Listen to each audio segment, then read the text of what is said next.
हरे कृष्णा प्रभु जी, दंडवत प्रणाम. All glories to Prabhupada and Guru Maharaj. Mataji, Dandavat Pranam. All glories to Prabhupada.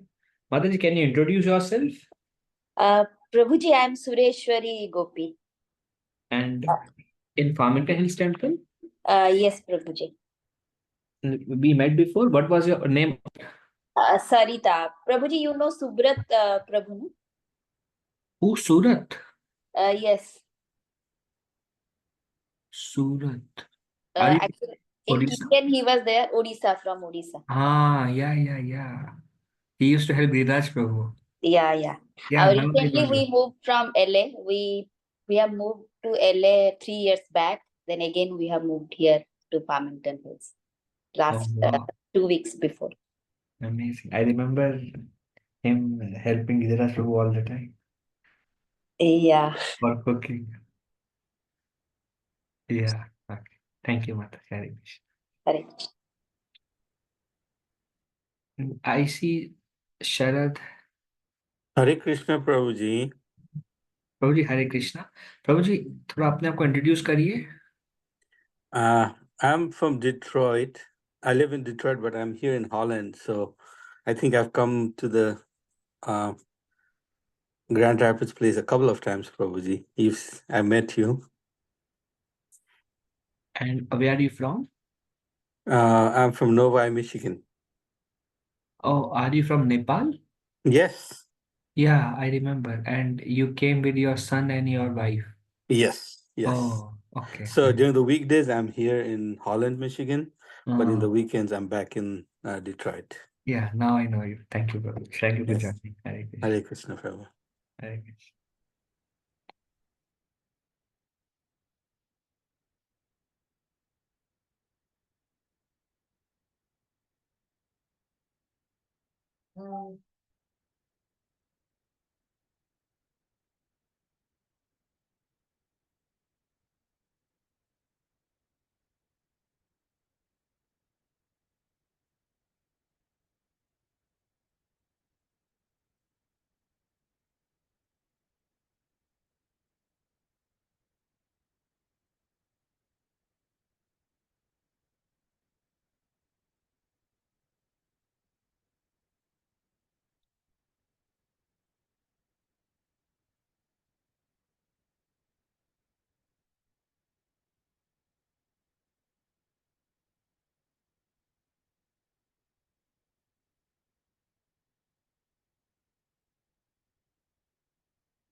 Hare Krishna Prabhuji's Mataji, Standard Pranam, Jai Srila Prabhupada.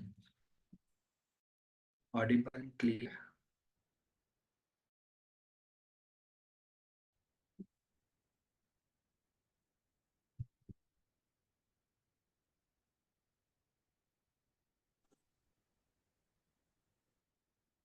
Hare Krishna. Is my voice okay? Yes, Prabhuji. Okay, thank you. Om Agyantimirandhasya Gyananjana-shalakaya Chakshurunmilitam Yena Tasmai Shri Guruve Namaha. Shri Chaitanya Manobhishtam Sthapitam Yena Bhutale Swayam Rupaha Kada Mahyam Dadati Swapadantikam.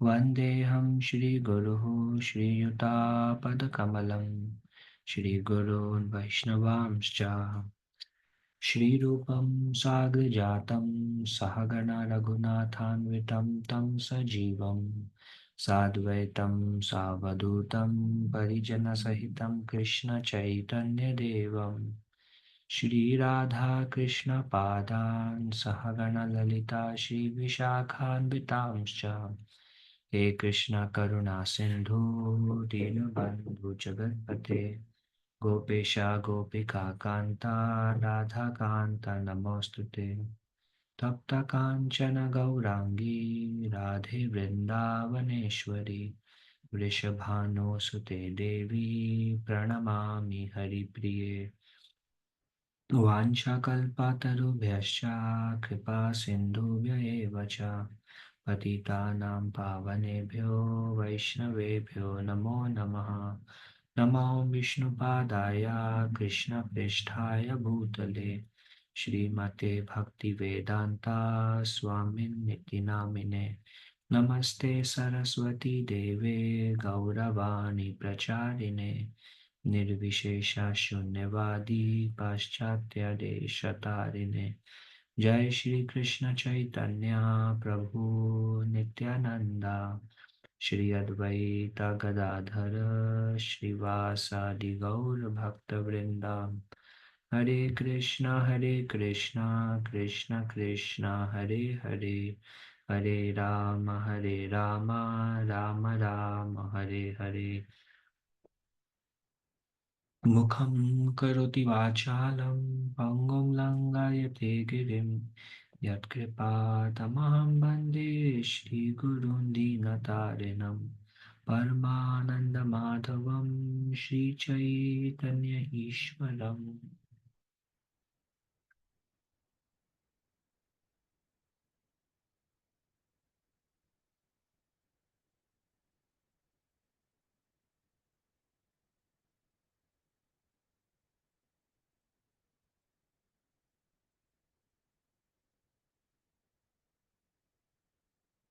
So today we'll be finishing our last two sections are remaining. We discussed the first verse speaks about how do we in one sense how do we find Shri Guru, or what qualities can we find in what qualities can we search in Shri Guru, and what is a qualification required um, for that level of devotion. Those who can tolerate these six urges. Then Srila Rupa Goswami, he after describing the qualification of Sri Guru, the rest of the verses are about how to become a sincere disciple. And if for those who want to make progress, these instructions are very valuable. They are written in the very advanced age of Srila Rupa Goswami. They are like sum and substance. Um, um,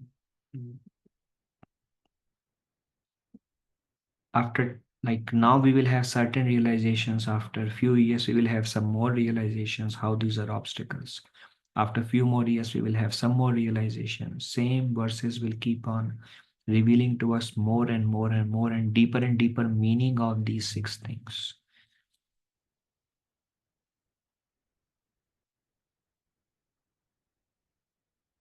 So the And the first one is we discussed just a quick summary, some more thoughts on them. Atyahara and Prayasa. We discussed Atyahara is overindulgence in anything, overeating, and anywhere where we are over absorbing our mind, um, something that takes our mind away from Krishna. Um, like I was recently reflecting on this, Thanksgiving is coming, and many people they overthink about which phone to buy, what all features are there, which laptop to buy, which things to buy, what is a better deal, doing some searches here and there. Anything which is not really needed in Krishna consciousness, and which we spend. One thing is, what is the basic necessity for progress in Krishna consciousness? But then there are so many extraneous things which we become absorbed in on day-to-day basis, and they take away our attention away from Krishna. And recently we were also discussing, when we become overly absorbed in anything, overindulgence in anything is atyahara. And when we become overly absorbed in anything, then those thoughts will come in our chanting also. Um, this all, and then when we develop certain desires, and then we work or endeavor or search or whatever we do, whatever efforts we put to fulfill the demands of atyahara, comes to prayasa, like over endeavor.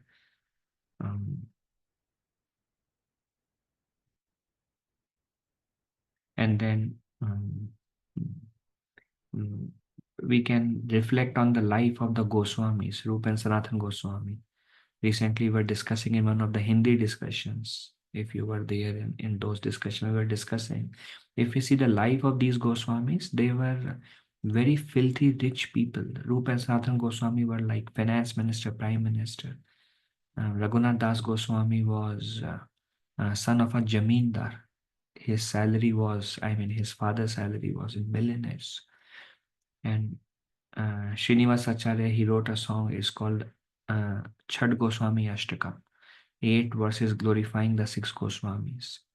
And there he writes, Tyaktva Turnamaseeshamandalapati Shrenim Sadatu Chava Tyaktva Takta Deham Takta Turnam Ashesha Mandalapati Srenim Sadatu Chava. Ashesha Mandalapati. Mandalapati means they were very filthy rich. Taktva, they gave it. And in which way they gave it? Shrenim Sada Tuchhavar, as it is like Tuch. And they gave up their Raghunath Das Goswami was, whether it's richness or whatever opulence one is looking for, they gave those up. They came to Vrindavan under the order of Sri Chaitanya Mahaprabhu. And they would engage in reading scriptures and Nana Shastra Vicharine Karnipuno Sadharma Samstapako Lokanam Hitakarino Tribhuvane Manyau Sharanya Karo Nana Shastra Vicharyanaya Karnipano. They would read various scriptures. So there is effort, but that effort is required. The opposite of all these things can be used in Krishna's service. Prajalpa is like, like unwanted talk, and you speak a lot about Krishna and it is required. You chant the name of Krishna a lot and it is required. This is like opposite. So prayas, they will do, their prayas was to scrutinizingly study all the scriptures. For what purpose? Yet dharma samsthapaka, to establish dharma. Sri Chaitanya Mahaprabhu already gave teachings to Rupa and Sanatana Goswami. Comes in Chaitanya Charitamrita Madhya Leela. And Mahaprabhu asked them to write books. And they are writing books by referencing to the existing Vedic scriptures, because they want to establish the philosophy of Sri Chaitanya Mahaprabhu based on Shastra, so that nobody can say, I don't believe in Lord Chaitanya, so I don't believe in philosophy. All right, here are all the proofs from all the Vedic scriptures. Now, how will you refute that? So Mahaprabhu came and gave the essence, and they established the teachings of Lord Chaitanya based on Shastra. And this work they took upon themselves. And to establish Mahaprabhu's teachings shastrically, they would study all the scriptures. Nana Shastra Vichari Naika Nipano. They would do vichar, they would really contemplate on all the existing scriptures. So there they would do their atyahara prayasa, means overindulging in Shastra, or um, um, and put lot of effort to fulfill the desire of the order and the desire of Sri Chaitanya Mahaprabhu. And for what purpose? Loka naam hitakarino tribhuvane. Tribhuvane means all the three planetary system. Loka naam hitakarino. Hita means unke for their betterment. Hitakarino. Karino for the purpose of progress, for the purpose of benefit, to benefit Loka, Tribhuvane, all the living entities. They would do this so that everybody in future will have guidance on how to go back to Krishna, how to go back to Godhead. Solidifying the teaching of Sri Chaitanya Mahaprabhu. And they are the one who are writing these scriptures. And they are mentioning, because they were also engaged in all kind of activities before, to work for Chan Kazi and many activities. And they are telling that don't over endeavor or work too much towards fulfilling the material needs. Actually, material needs are very minimalistic. The extreme of material needs is, the example of that is given by Sukadev Goswami. Sukadev Goswami, I think in second canto of Srimad Bhagavatam, either in first or second chapter, one of the beginning chapters, Sukadev Goswami says, when there is hand, what is the need of pillow? When there are trees, what is the need of a house or shelter? When there are lakes, when there are fruits, have the trees stopped giving fruits? Have the lake stopped giving water? So there is one extreme that Sukadev Goswami is mentioning, of what is the need, what is the minimalistic requirement to keep the body and soul together. And then Rupa Goswami has a particular standard of what atyahara means. What atyahara means. Um, um, they would consider any materialistic activity as atyahara, the Goswamis. But then we all have to apply these principles at our level, atyahara and prayas. There is one beautiful example of Srila Raghunath Das Goswami. Raghunath Das Goswami was given a Govardhan Shila by Sri Chaitanya Mahaprabhu. And Raghunath Das Goswami felt that Mahaprabhu has given me the residence in Govardhan. So Raghunath Das Goswami made his residence on the bank of Govardhan, on the bank of Radhakund. And Radhakund was two very small ponds that time. And Raghunath Das Goswami developed a desire that I want the original Radhakund, Shyamkund, they are very big. So Raghunath Das Goswami developed a desire that I want to expand these Radhakund, Shyamkund and make them very big and have the banks so people can go and take bath in that. He wanted to reconstruct and bring glories to Radhakund, Shyamkund. And Raghunath Das Goswami felt very bad after thinking of this desire, and he was thinking that why I'm thinking like a materialist. This is Raghunath Das Goswami's vision of prayasa. He was thinking even to expand the banks of Radhakund Shyamkund as an over-endeavor and atyahara. And Das Goswami would engage every day in speaking on Chaitanya Charitamrita for 3 hours and chanting 128 rounds every day, Raghunath Das Goswami, and sleeping 1.5 to 2 hours. And he would think this is also an atyahara. So and then naturally, the Lord wanted it, the Lord desired it. The Lord gave that desire to Raghunath Das Goswami, but Raghunath Das Goswami was so cautious about this principle of atyahara and prayasa. That's why I was sharing these principles are they are very expansive. And as we spend more and more time, we will see a greater and greater depth in these principles, these 6 obstacles which hamper our or slows down our bhakti path, our goal to attain Krishna. Then we hear that there was this one Brahmana who was going to Badri Vishal, and Badri Narayan and Badri Vishal came in his dream and said, whatever money you are coming to donate me, you donate it to Raghunath Das Goswami and ask him to use this money to expand and develop the banks of Radhakund and Shyamakund. And when the Brahmana went and said, the Lord has asked me to do it, then Raghunath Das Goswami understood this is the will of the Lord. And then he took that effort. So this is their state of Atyahara and Prayasa. Anything which is not like really necessary and we are spending too much time and absorbing our mind too much becomes a distraction towards our Krishna consciousness. We discussed, then that is Atyahara and Prayasa. Then we discussed about Prajalpa. Srila Prabhupada gave a practical understanding of Atyahara, Prayasa, and Prabhupada says 8 hours you work and remaining hours you use in progressing Krishna consciousness. Then Prajalpa, there are 8 kind of Prajalpa we discussed, but among them the most dangerous Prajalpa is Sadhu Ninda, when we criticize devotees. That has the most adverse effect. We may hear it many times, this is not good, Sadhu Ninda is not good, and then at certain point of time we may still indulge in Sadhu Ninda because we may not be able to see the mal effects of this. We hear it, we understand it, and then over time we realize how detrimental some particular things can be in my spiritual life. And then we become more and more cautious of the same principle that we are hearing day one in Nectar of Instruction. We become more and more cautious over a period of time.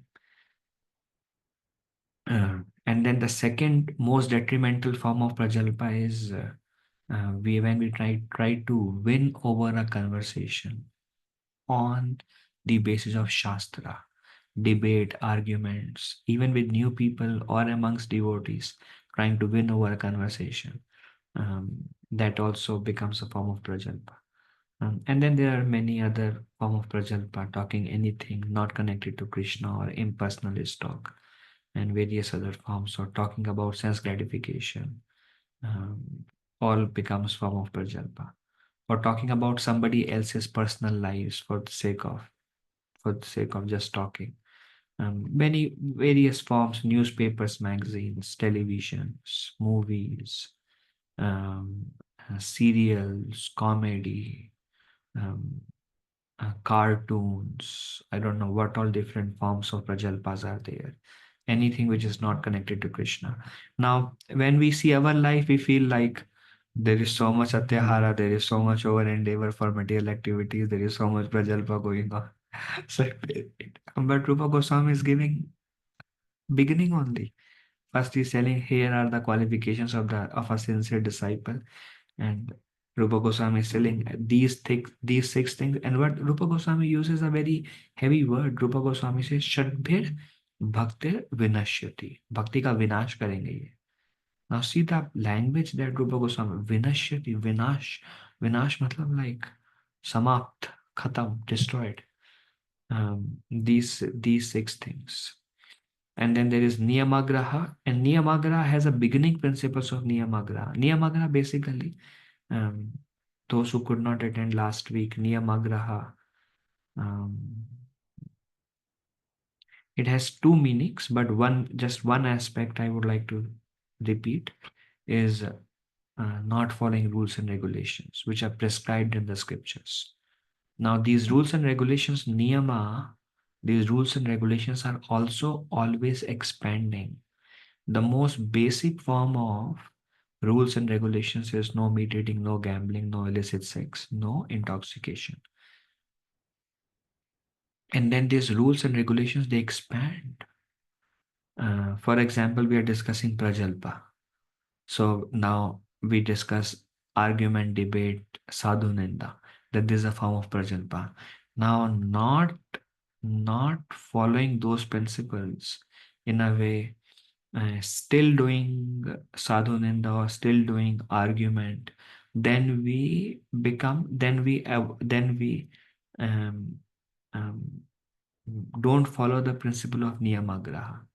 So niyamagraha, um, um, it is said that Raghunath Das Goswami, of course, we all begin with our own niyams, which are the four regulative principles, and then these niyams keeps on expanding. And it is described for Raghunath Das Goswami, these niyams were like lines on a stone. Like, wet cement or a stone, you draw some lines and they remain forever. So that much hard Raghunath Das Goswami was on his niyams. And the principle of this niyam keeps on expanding. Atyahara, Prayas, Prajalpa, Janasanga, Laulyam. They are all more niyams. And how many instructions of spiritual master we hear, and scriptures of Shastra, what to do, what not to do. And this list of niyams, they keep on expanding and expanding and expanding. And more time we spend in Krishna consciousness, more and more we will reflect, oh, this is something scripture says, but I never paid attention, or but I never even desired to follow it. And this I was not following, this I was not following.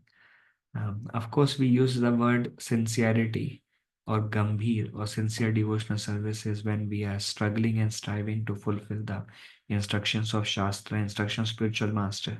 But the instruction of Shastra, instruction of spiritual master, infinite. And we may be following some basic ones, and then there are so many where we become like not so careful about. And more we will see them, and more we will feel like I'm a Tehari, I'm a Prayasi, I'm a Prajalpi, and I'm a Niyamagraha also. And then we feel like obviously I'm not able to make spiritual progress because I'm not able to follow these instructions of Rupa Goswami. And then now we come to this aspect of Jana Sangha. Jana Sangha, Sangha we know association, and Jana means common people, or Jana Sangha basically means avoiding the association of those who are non-devotees. And there are various forms of Jana Sangha.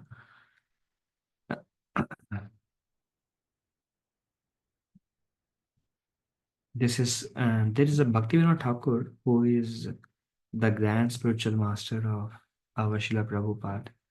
He wrote a commentary on just these first three verses. It's called Bhakti Aloka. And Bhaktivinoda Thakur uh, um, felt these first three verses are really, really important for a practicing sadhaka. And Bhaktivinoda Thakur, in his advanced stage, he analyzes. We have seen like whatever books our Goswamis have written, especially Rup Goswami, Sanatana Goswami, Raghunath Das Goswami, our acharyas, many of them have written elaborate commentary on those books, because they would write and then our acharyas would expand on them, because we in the beginning stage cannot understand the depth with which the Goswamis are writing, because their every word has a lot of depth. But we in the beginning stage cannot appreciate or understand that. And that's why our acharyas, they expand on it to give us like, okay, how much depth, to what extent those words goes.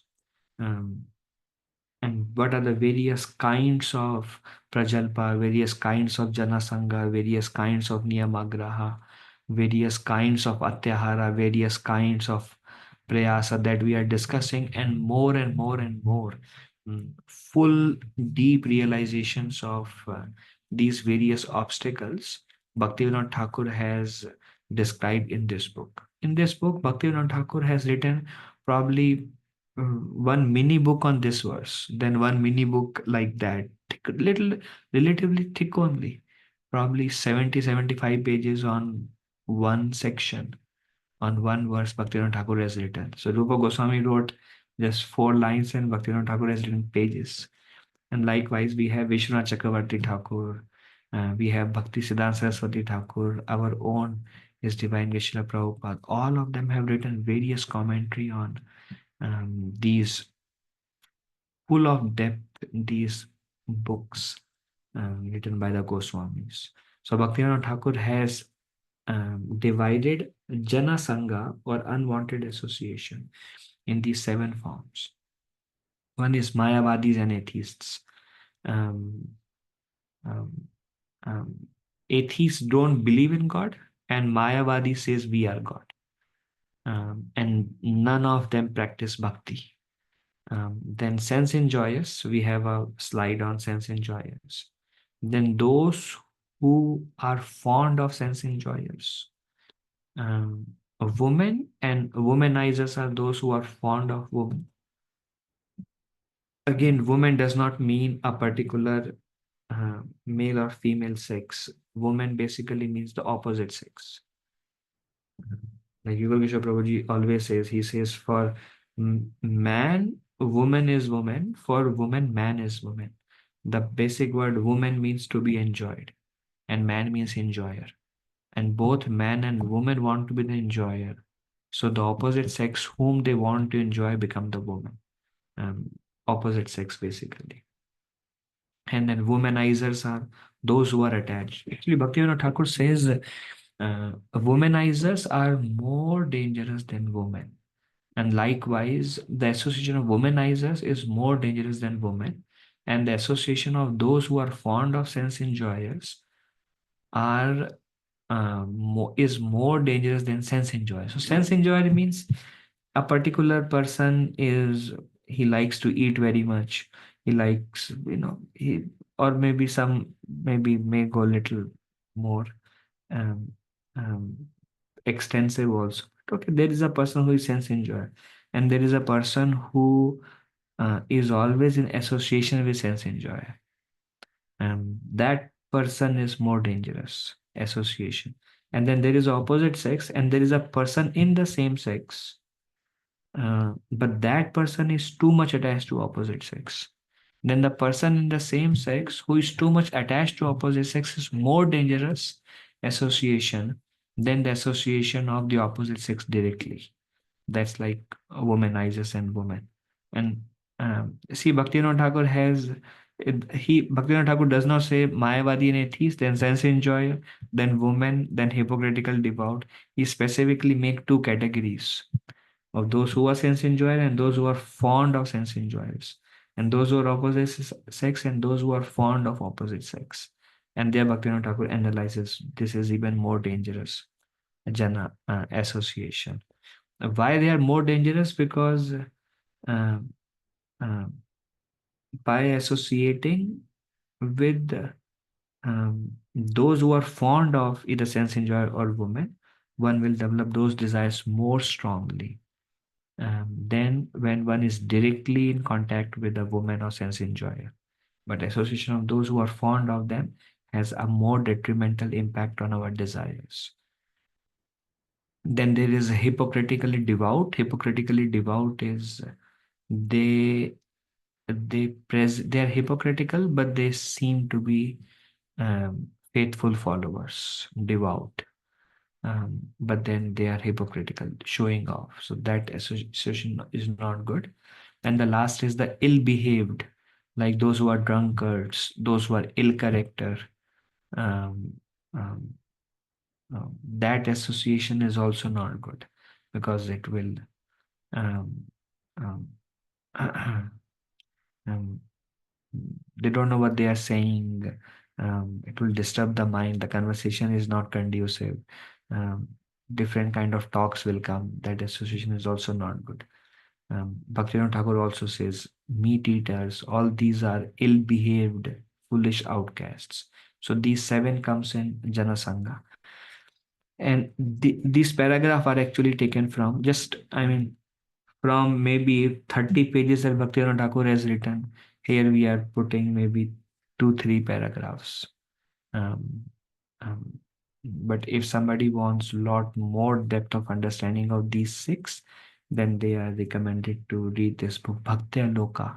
It's available in PDF also, Bhakti Aloka by Srila Bhaktivinoda Thakur in English. Very nice. Um, the Mayavadis do not accept eternal name, form, qualities, and pastimes of the Supreme Lord because they say the Lord doesn't have a name, Lord doesn't have a form. And if he doesn't have form, obviously he won't have the qualities and pastimes. They consider a living entity as a product of Maya. Therefore, so they say we are God, but our existence is Maya. Therefore, in their opinion, the living entity has no eternal existence. So they say the living entity, there is no soul in the living entity. There is only the God who is captured by Maya and is living entity. The God is an illusion. Basically, we are an illusion because we are God and we have forgotten. And once we realize we are God, then we just enter into the God. We become one with the God. And this living entity is no more existence. So they say the living entity itself has no eternal existence. It's just God coming out, captured by Maya and walking, covered by Maya. And once God merges back into the big God, then the living entity ceases to exist. So this is all Mayavadis. They think everybody is Maya, that's why they are called Mayavadis. They do not consider devotional service eternal. The Mayavadis, they think we can worship. They say bhakti is a means to reach Gyan. Or in other words, bhakti is a means to get an understanding of full God. And then once we get understanding of full God, we will be attracted to full God, and slowly we will awaken our true nature, which is one with them.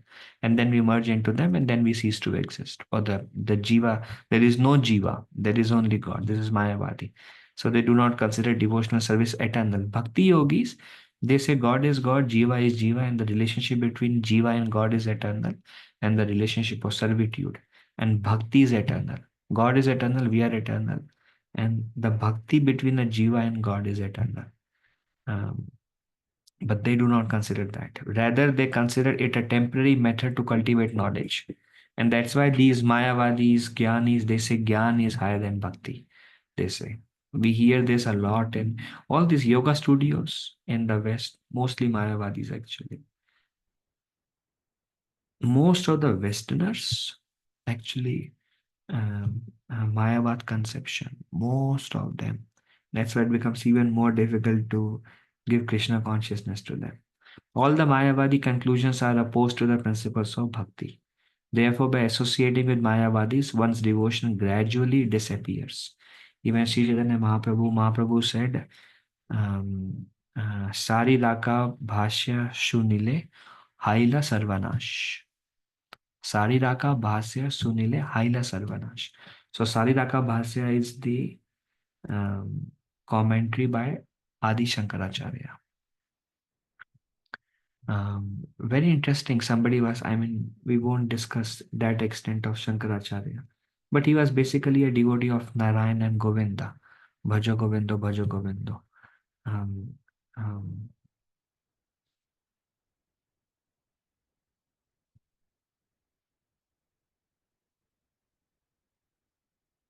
mm,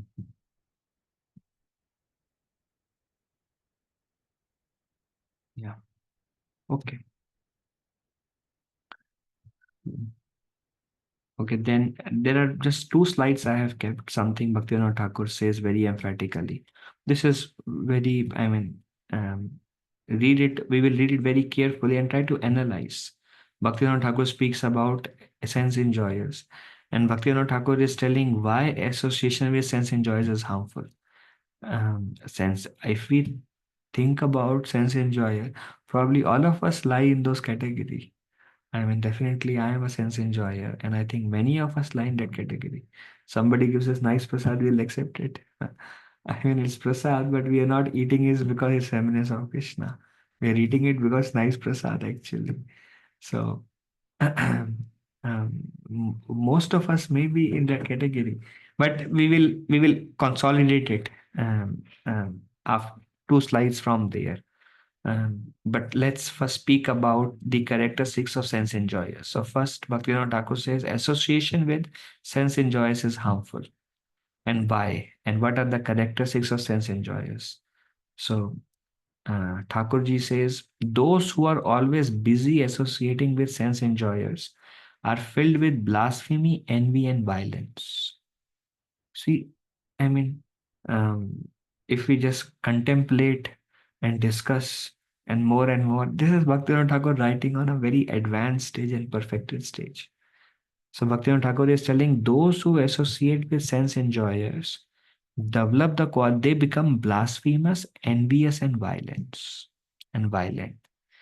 Um, we can take example of Ravana in both the example, or naturally when we here is some very little reflection on this line. Um, the reason for envy is I am the enjoyer, I am the center.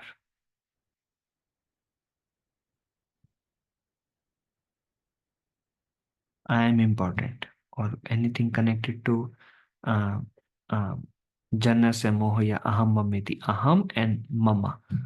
Aham and mameti. I and mine. And whenever there is, whenever this is me and this is mine. This is me and this is mine. And this mine is meant to make me happy. I am the center. And my is meant for my enjoyment. Whatever belongs to me, I am the bhokta of everything that belongs to me. And I am the center. And this is like my spiritual master says, we are like little Indras, very attached to our, like Indra was very attached to worship from Vrindavan Vasis. When it was little bit uh, taken away, then Indra became furious. So likewise, me and mine. And everything that is mine is meant for, I am the bhokta of that. So this is like sense enjoyer. Sense enjoyer means I am the enjoyer of whatever is around me, whatever is mine. And now somebody else comes. And then he tries to take something which belongs to me. And I can no longer be the enjoyer of what belongs to me.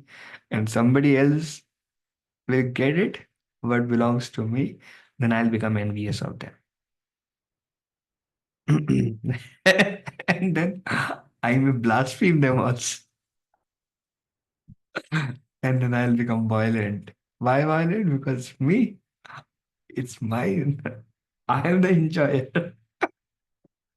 I am the center. I am the enjoyer. How can somebody touch what belongs to me? Now let us fight.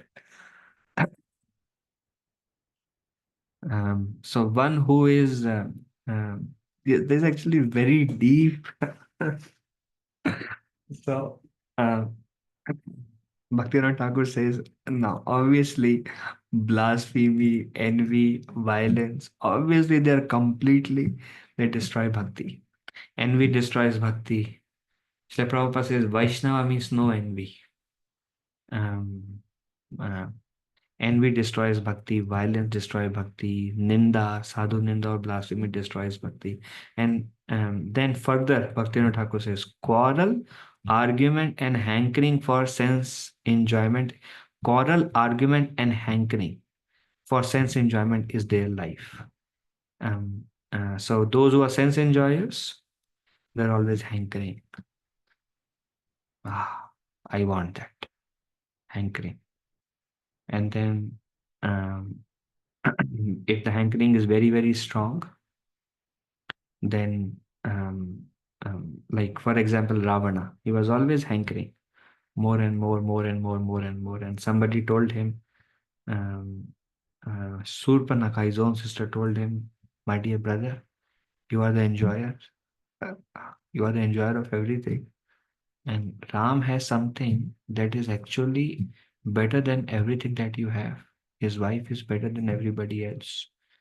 And I think, brother, it's meant for you actually. So Ravana started hankering for sense enjoyment.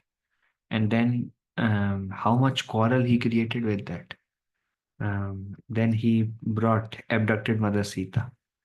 And then whoever is going against Ravana, he will quarrel. Vibhishan quarrel. Anybody who is coming, he wanted to kill them, remove them, destroy them. With his own members also, he is quarreling because of his hankering. Quarreling with Mandodari also. Mandodari said, "My dear husband, this is not good for you. If you ask me, give up Sita," and he would give a class to Mandodari also. She was very chaste woman, Mandodari. But Ravana didn't listen. And then he would argue. Why Ravana would argue why he's right. He would argue with Vibhishan, argue with Mandodari, argue with anybody else who comes in his way. So Bhaktivinoda Thakur says those who are sense enjoyers, they are filled with blasphemy, envy, violence, quarrel, argument, and hankering. This is a life of sense enjoyment, and it becomes more prominent with those. These qualities become more prominent when we associate with somebody who is a very deep sense enjoyer. Very dangerous, actually. Very dangerous to be. Why? Because um, somebody sense enjoyer, we probably can understand he's a sense enjoyer, and we may and not want to associate with them. But somebody who is not so much and who is a good person, seems to be a good person, and who is very fond of the company of sense enjoyer. He is very fond of the company of sense enjoyer. That is like kind of enemy in disguise, or we don't perceive them as dangerous, and so we are open to that, and those desires enter our heart. We are basically more careful. Same thing with womanizers also. We are more careful when we are dealing with deep sense enjoyers or uh, opposite sex. We are more careful, but we may not be that much careful when we are dealing with those who are innocent or those who are in the same sex. May not be that much careful. But if they are very fond, then those desires will enter our heart and hijack our devotional, uh, our devotional absorption or our devotional life. That's why Bhaktivinoda Thakur says that is even more dangerous. Um, then the last line: the more they enjoy, the more their thirst for sense enjoyment increases. The sense enjoyers do not get time to speak or hear topics of Krishna. So those who are very, very deeply absorbed in sense enjoyer. Of course, we are also, I mean, I'm talking about myself, we are also sense enjoyers. But then maybe our sense enjoyment is a little bit not that high, um, um, um, not so deep in that, and maybe the form of attachment are um, we have some time to hear and speak about Krishna, basically.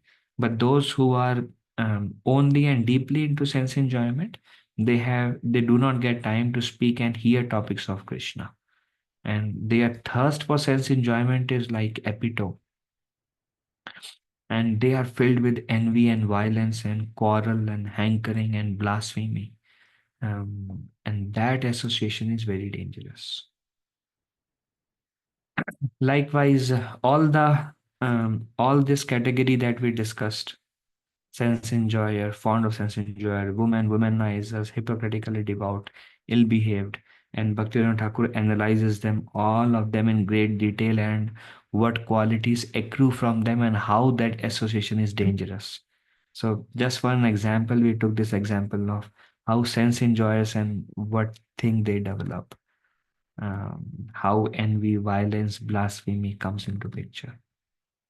Okay, then this is Bhaktivinoda Thakur caution about opposite sex. Bhaktivinoda Thakur says, do not associate with, I'm using the word woman as opposite sex. Bhaktivinoda Thakur says, do not associate with opposite sex. On the other hand, when a woman is engaged in sadhana bhakti, she should not associate with men. This association is more from the perspective of not Krishna in the center. And this association is more from the perspective of associating with opposite sex for the sake of pleasure, um, for the sake of some some we all understand. So on the other hand, when a woman is engaged in sadhana bhakti, she should not associate with men. Associating with opposite sex is very inauspicious for the advancing devotee. And the reason is because naturally we all have some kind of attachment. And when we associate with opposite sex, there is some kind of illusion that is created. The and that illusion, when we associate with opposite sex, that illusion makes us forget Krishna. And that's why Bhaktivinoda Thakur says it may not be very helpful. And then someone may be very peacefully practicing bhakti, absorbing in trying to absorb in Krishna and Krishna and Vrindavan and trying to advance. And the moment one develops attachment to a woman and one start thinking more in that direction, and our absorption in Krishna and Vrindavan and other anga of bhakti, and slowly that thing will permeate our consciousness and it will weaken our bhakti. And that's why Bhaktivinoda Thakur says associating with the opposite sex is inauspicious for the advancing devotee. This is one verse from Bhagavatam. Naturally, not everybody wants to hear these things, but it's good to hear. Then Bhagavatam says the infatuation and bondage will accrue to a man from attachment to any other object is not as complete as that resulting from attachment to a woman or to the fellowship of men who are fond of women. So Srimad Bhagavatam, I don't remember which canto this verse is from, but it says there are many forms of attachment. Of course, prasadam is also an attachment. And there are many forms of attachment, but the attachment that comes from attachment to a woman is so complete and so absorbing the mind. And that attachment, and no other attachment, like Srila Prabhupada says, a sannyasi, Prabhupada says a sannyasi may be attached to his cloth or his towel or his cowpin. Srila Prabhupada he was joking and he said, one may be attached to one's, whatever, um, any other thing. One may be attached, but none of those attachment can be as complete as attachment to women. That attachment is like very complete, Bhagavatam says. And that has the power to completely forget Krishna. The attachment to opposite sex. So deep attachment it can form. And naturally we are going to be in this world for a very short time. And then we realize, it's not easy. We are living in this world. Recently, I was discussing with one devotee here about just the power of attachment. Um, uh, um, so what do we do? What do we do? And so the solution that is described here is keep Krishna in the center of all of our relationships. If we keep Krishna in the center of all the relationships, that Krishna cushion between the relationship will save us. Um, um, just keep doing everything, keeping Krishna in the center, keeping Krishna in the center. And when Krishna is in the center all the time, Krishna in the center, Krishna in the center, Krishna in the center, that Krishna centeredness will protect us. Another thing that Narad Muni, I don't remember which canto of Bhagavatam it is described, but Srila Prabhupada mentions there, quoting Narad Muni. And Narad Muni says one should associate with opposite sex as much as it is required for seva. One should not have a free mixing with the opposite sex. Free mixing means, of course, within a family, things within a family, keeping Krishna in the center is fine. But we are talking about outside family and free mixing with opposite sex. And there Narad Muni says, whatever is required for seva, whatever is required strictly for keeping Krishna in the center, and then cut off. That much only we should associate, just for keeping, just for the purpose of seva.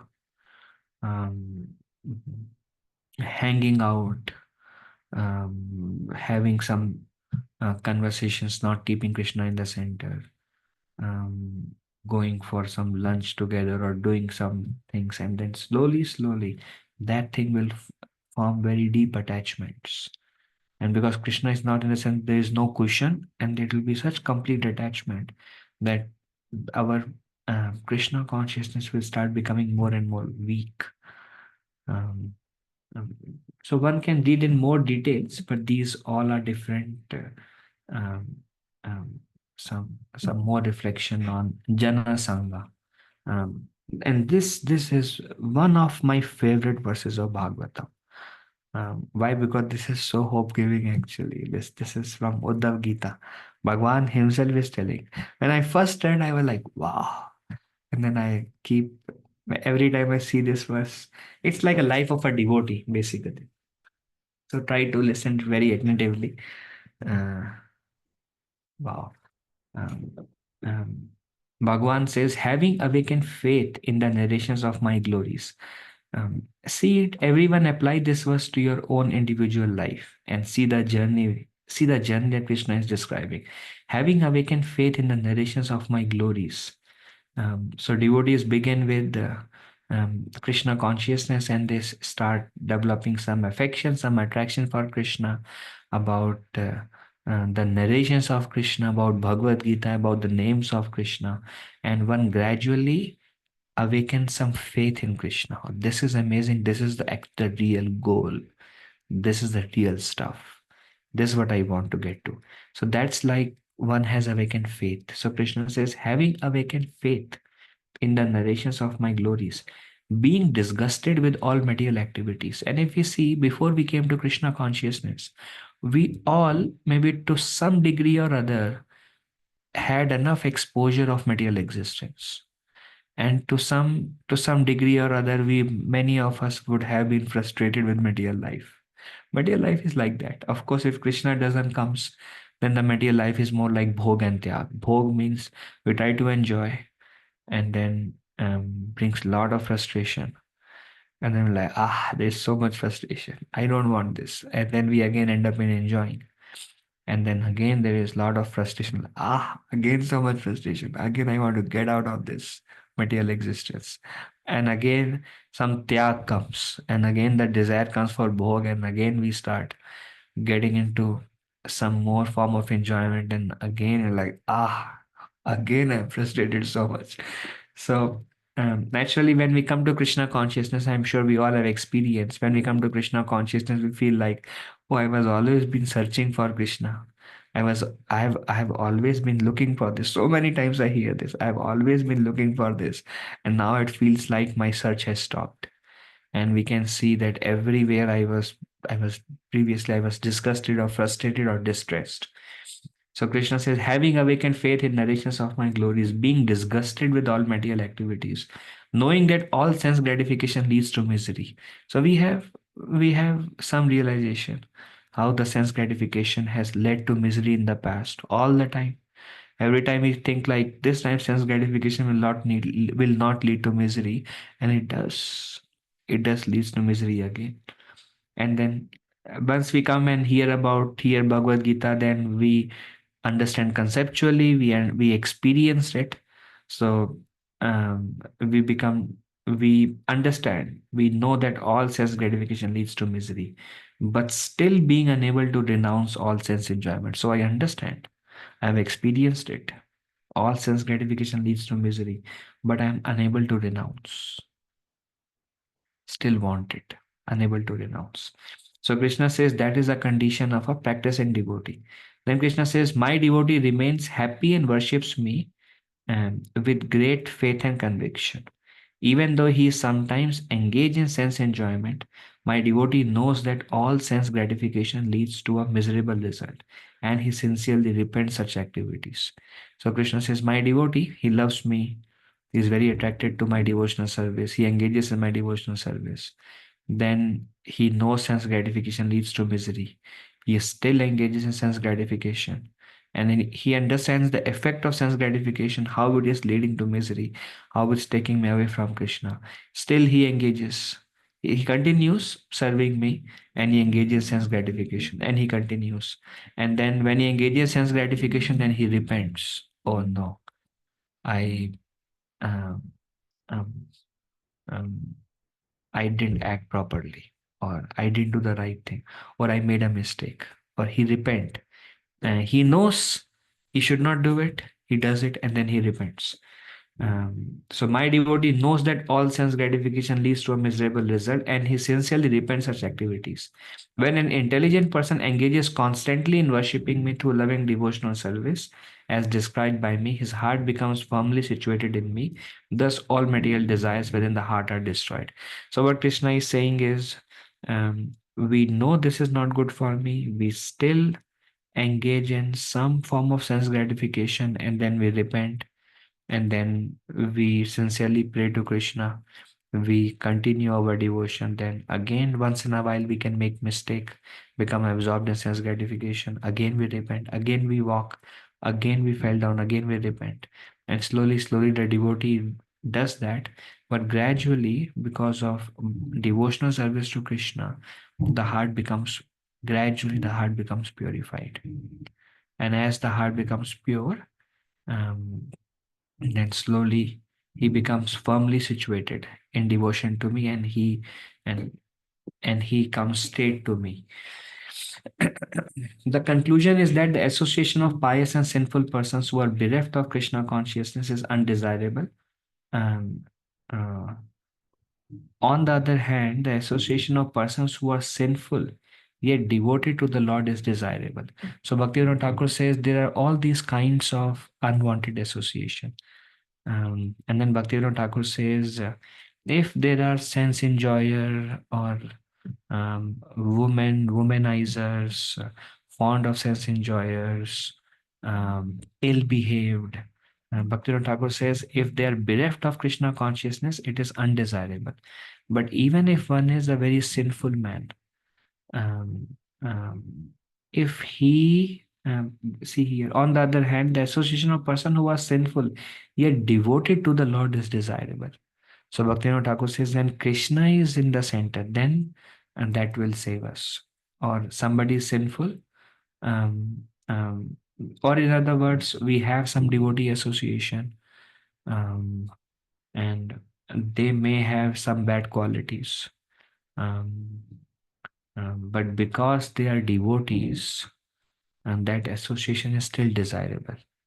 But if somebody who is sinful and not Krishna conscious, not desirable, but somebody who is sinful but is trying to be a devotee, is sincere, he wants to come out and wants to become pure, then that association is desirable, even though they may still lie in one of those 7 categories. Srila Narottam Das Thakur has therefore advised us to live only in association of Krishna conscious devotees. Bhakta Sannivas. Bhakta Sannivas. Narottam Das Thakur says, Bhakton ke saath raho. Bhakta Sannivas. One should engage in the service of the Lord in the association of Lord's devotees. The devotee association is very, very desirable.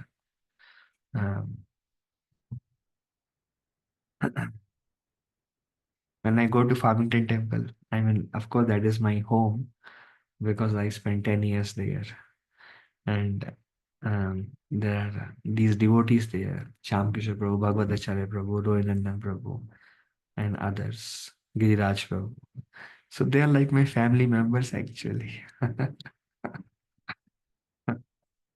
So, uh, so one should always engage in the service of the Lord, in the association of Lord's devotees. It is very pleasing actually to be with devotees and to serve with devotees.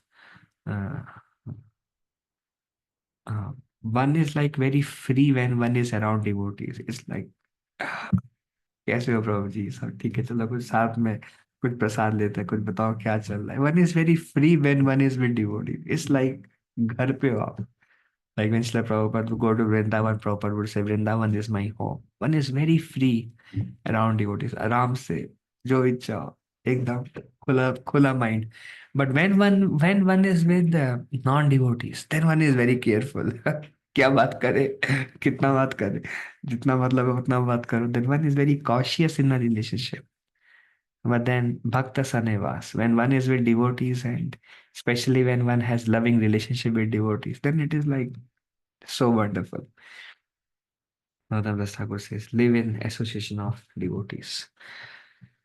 So, okay, are there any discussion at this point of time?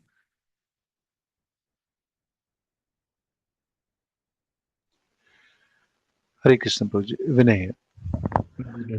Hare Krishna. So when I was in college, I did not drink, but I used to love the association of all my friends who were drinking. And until I came to ISKCON, last few years, I left that habit. Otherwise, I would be just very happy in that company itself. Ah, yeah. And For association, I would like the discrimination was not there. What is good association and what subtly influences the mind. या प्रभु जी देखो हम भक्तों से मिलने से पहले ना before we met devotees we are in one of the seven kind of association and what was our life probably a mini version of hell. A hellish, we can describe hellish planets based on our life before we came to Bhakta Sanevas, living with devotees, associating with devotees. Uh, so we can see our in our own past life, we can see the power of Jana Sangha. And the power of satsanga we can see in our life. How satsang can pull us out, Prabhu. No matter how.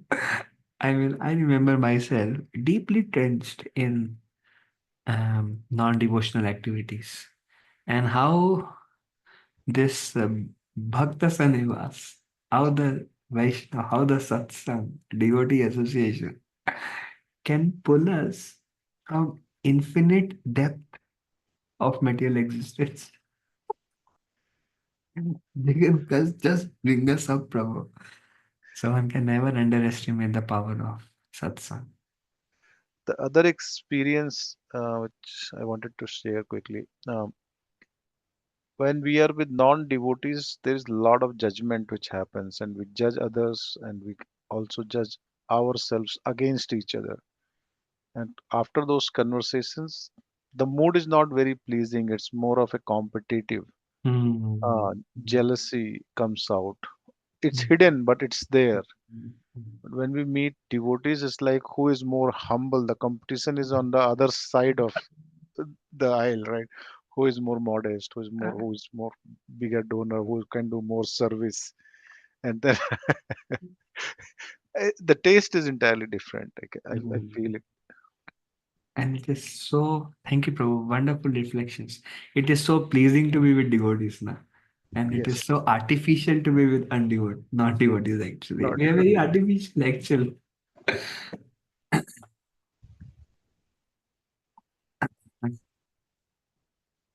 So nice.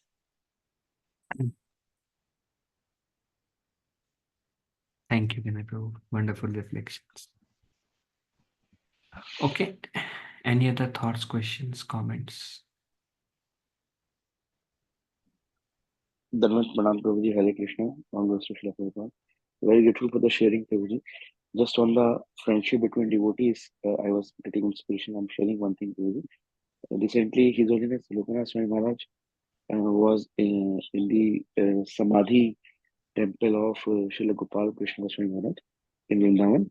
And Maharaj shared that initially I planned to have my Samadhi in some area. I'm forgetting the name.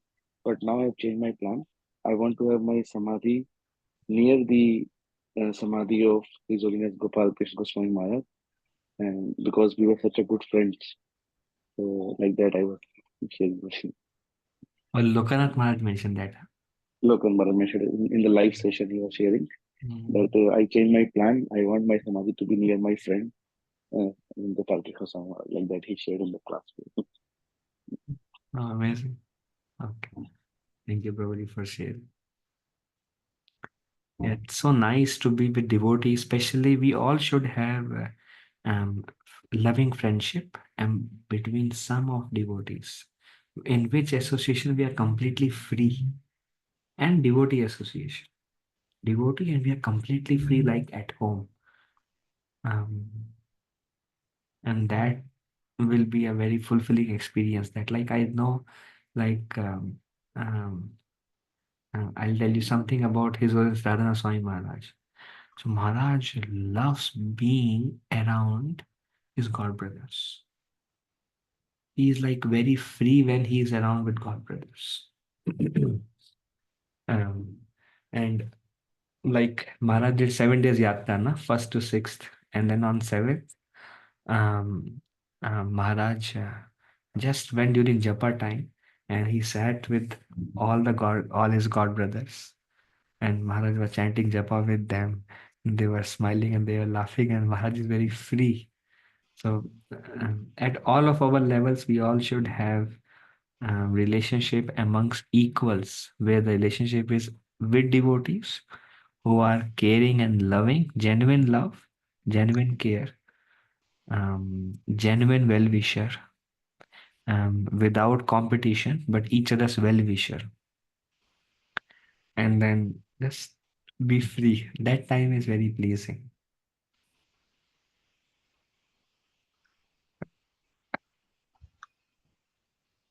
Okay. Any other thoughts, reflections? I thought I'll finish this chapter, but there is one last section remaining, Laulyam. I don't want to start because there are some concepts there. Bhakti Kami, Siddhi Kami, Mukti Kami, which we'll discuss next week and then begin the third verse. Um, we are going little slow. We may speed up soon. If there are no comments, then we are good to end.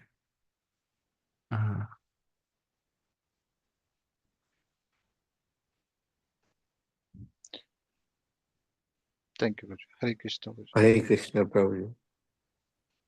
Okay. Thank you very much, dear Prabhujis and Matajis.